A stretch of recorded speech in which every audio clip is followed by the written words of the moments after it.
இந்த தக்காளி குருமாவை வீட்டில் இருக்கவங்களுக்கு ஒரு டைம் செஞ்சு கொடுத்துட்டீங்க அப்படின்னா கண்டிப்பாக அடிக்கடி கேட்பாங்க. ரொம்ப சிம்பிளான ரெசிபி. ஸோ கண்டிப்பாக இந்த வீடியோ லாஸ்ட்டில் வந்து சொல்கிறேன்.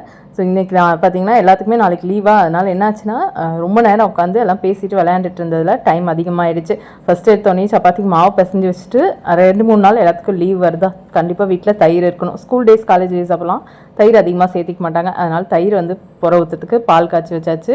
தர்ணிக்காக்கு பார்த்திங்கன்னா அந்த வாஷிங் மிஷின் வாங்கின அட்டைப்பொட்டியில் வீடு கட்டி விளையாடணும். ஸோ அதுக்கு வந்து என்கிட்ட பெர்மிஷன் கேட்கறதுக்கு தான் இந்த மாதிரி விளையாண்டுட்டு இருந்தா. நான் முடியவே முடியாதுன்னு சொல்லிட்டேன். அதனால் கூச்சிட்டு போயிட்டேன். ஸோ இப்போ தக்காளி குருமா எப்படி பண்ணுறதுன்னு பார்க்கலாமா. ஒரு அரை மூடி தேங்காவை சேர்த்துட்டு அதோட இஞ்சி, பூண்டு, பட்டை, கிராம்பு, ஏலக்காய், இது ஸ்பைசஸ் வந்து உங்களுக்கு டேஸ்ட்டுக்கு தகுந்த மாதிரி சேர்த்துக்கோங்க. நான் வந்து ஒரு பட்டை, 2 கிராம்பு, ஒரு ஏலக்காய் சேர்த்துருக்கேன். அதோட 1 டேபிள் ஸ்பூன் பொட்டுக்கடலை, 4 முந்திரி சேர்த்துருக்கேன்.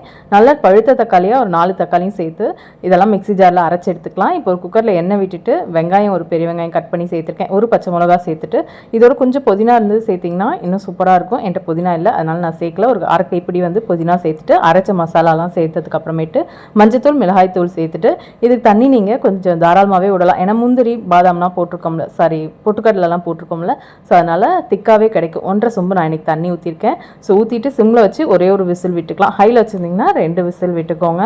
ஸோ சப்பாத்தி பார்த்திங்கன்னா ரொம்ப லேட் ஆகிடுச்சுங்கிறதுனால அவங்க போட்டு கொடுத்தாங்க. நானும் 2 கல் வச்சு சப்பாத்தி ஃபுல்லாக சுட்டு எடுத்தாச்சு. அப்படியே இந்த சப்பாத்தி போட்ட இடத்தெல்லாம் நீட் பண்ணிவிட்டு டிஃபன் 2 பேத்துக்குமே கொடுத்தேன். சின்ன பொண்ணு என்ன சொன்னான்னா, அம்மா இட்லி செஞ்சுருந்திங்கன்னா இன்னும் சூப்பராக இருந்திருக்கும் அப்படின்னா.